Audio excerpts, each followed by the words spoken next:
If you think about how far he sits from visitors in his office, the idea that he would be shaking hands and hugging members of the public in the street is not really very conceivable. So I think he certainly does use doubles. It's an old Soviet tradition. Stalin used them, Lenin used them, and so on. Now, the inquiry into how a woman was fatally poisoned by the Russian nerve agent Novichok has started 6 years after it happened. Dawn Sturgis died after spraying it onto her skin. Her partner had found it in a bin. It had been disguised as a bottle of perfume. Now, the incident happened after the attempted murders of the former spy Sergei Skripal and his daughter Yulia. They were poisoned 3 months earlier. Now, here's just a short clip of the inquiry this morning. A particularly shocking feature of Dawn Sturgis's death is that she unwittingly applied the poison to her own skin. She was entirely unaware of the mortal danger she faced because the highly toxic liquid had been concealed, carefully and deliberately concealed, inside a perfume bottle. Let's talk now to the former head of the Russia desk at MI6, Christopher Steele. Mr. Steele, good afternoon to you. Good afternoon. Now, this inquiry is very specific, isn't it? It's looking into the death of Dawn Sturgis. Now, presumably that is for a reason. Yes, there had already been, I think, a coroner's inquiry into her death and also other investigations into the Skripals themselves. It's taken 6 years 6 years to get to this point, more than 6 years, in fact, which is quite a long time, but better late than never, I suppose. Will all of the inquiry be in public? I doubt it, because I think one of the terms of reference for it is to decide who was responsible for her death ultimately. And I think, without issuing a spoiler here, probably Vladimir Putin was ultimately responsible. And when you get to that level of a state, you're dealing with really serious geopolitical and legal implications. I know Putin at the moment is out on a limb and sanctioned and everything else. But the reality is that if he stays in power and the West has to deal with him in some form going forward, the results of this investigation could be quite sanguine, really. So presumably some people giving evidence will be members of the security services, so they wouldn't be able to be identified. But I guess also members of the public might be at risk if they're named and seen by other people in the room. Conceivably, although I think that latter risk is probably not huge. Putin's enemies list is long enough, frankly, without drawing in people from the streets of Salisbury onto it. But certainly, yes, members of the security services and the intelligence services would want to give their evidence in camera. The real question at the heart of all this is, could Dawn Sturgis's death have been prevented? What do you think is the answer to that? It's very clear that after the Litvinenko killing in 2006, that measures were not taken that were strong enough to deter Russian rogue state behavior of this sort.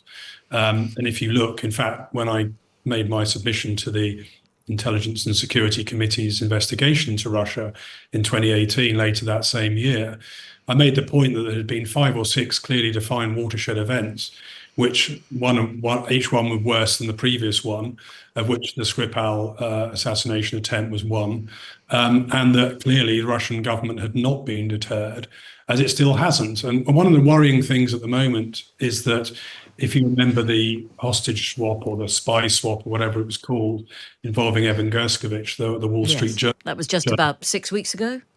It was a couple of months ago, certainly. But that was not an equitable exchange, because in exchange for innocent journalists, one Alexander Klassika, who was an FSB assassin who had been found guilty of committing murder in Germany, was exchanged in that deal and was welcomed off the aircraft by Vladimir Putin, or at least someone looking like Vladimir Putin, as a kind of blessing and as a message, I think, to Putin's thugs and his assassins, that if you go and do your work abroad, don't worry, if you get caught, we will get you back to Russia, because the West is prepared to do such deals with us. Right. I mean, just to pick you up on someone who looked like Putin, you were the head of the Russia desk at MI6. You'd know the answer to this. It's perfectly conceivable, is it, that he has doubles going around doing his business from time to time? Absolutely. That's my clear belief, particularly in situations where he's exposed to the public. And if you think about how far he sits from visitors in his office, the idea that he would be shaking hands and hugging members of the public in the street is not really very conceivable. So I think he certainly does use doubles. It's an old Soviet tradition. Stalin used them, Lenin used them, and so on. And of course, it's a way of confusing your enemies and potential assassins, I guess. After Dawn Sturgis died, and indeed, actually, it was I think after the poisoning of Yulia and Sergei Skripal, we got rid of a load of Russian so-called diplomats, didn't we? And I'm assuming that they have not been replaced. How does that sort of thing work? Well, they won't have been replaced, but of course they are official cover officers who were based in the embassy and in Russian representations here in the UK. That doesn't take into account the type of officer that was involved in this operation, which was a visiting officer undercover and under alias. And that's much more difficult to filter out. What has happened, in fact, in Europe is that a lot of the intelligence officers who were expelled from countries like Britain and France and Germany have been redeployed to places like Switzerland and Serbia and Austria, where the regime to kick them out if they misbehave is far less strict. So I think it has helped a bit, but it certainly hasn't got rid of the risk of people coming into this country undercover and committing these sort of crimes. I mean, what you seem to be saying is that consistently the British government has just not been tough enough on Russia. Now, why would that be? I think the British government has probably been as tough on Russia as any other government in the world, but there are always countervailing issues. One of them, of course, has been up until at least 2022, the interests of British businesses in Russia. There are some major, or there were, significant British investments in Russia which were vulnerable to retaliation. Similarly with British citizens there, journalists and others. And I think until the full-scale invasion in 2022, certainly, we absolutely were not tough enough with Russia. We were not prepared to call out Russia in the way we should have been. And I remember back in the days of the investigation or the coroner's inquiry into Litvinenko's death, the government then of Theresa May was trying to suppress the results of that coming out in public because they were afraid of the consequences in terms of international relations and in terms of what they would have to do as a result, which would have been seen as inimical to certainly British commercial and business interests in the country and also potentially Russian inward investment into the UK. Right. It's also, there's a sort of almost touching naivety about all this. The Skripals' names were on the electoral roll in Salisbury. I mean, this is just crackers, isn't it? Yes, I'm not going to go too far down that road, but certainly worth highlighting that the security around them was probably not what it should have been.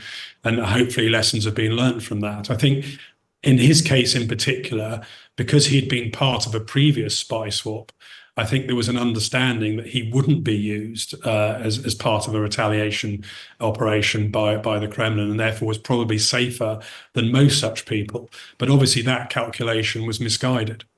And to Dawn Sturgis's family, obviously, you can feel nothing but sympathy.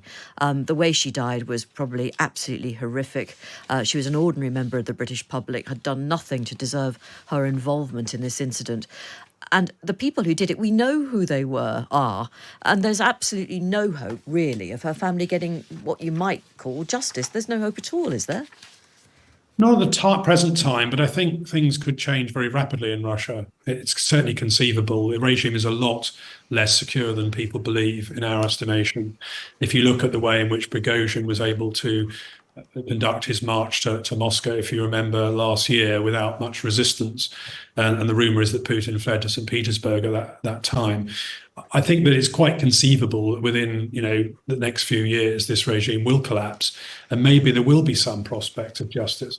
Justice is a long process, it's a long arm, and certainly we hope that happens in due course. Yes. I really appreciate your time this afternoon. Thank you very much. That is the remarkably interesting Christopher Steele, former head of the Russia desk at MI6.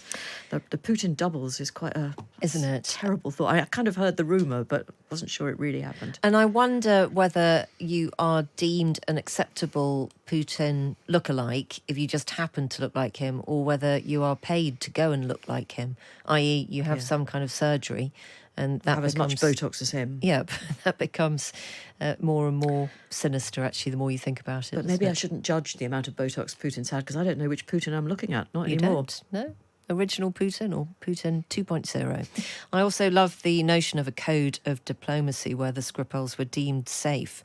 the notion that Vladimir Putin would stick to that code of diplomacy quite just sweet, with the isn't it? benefit of hindsight seems absolutely bizarre.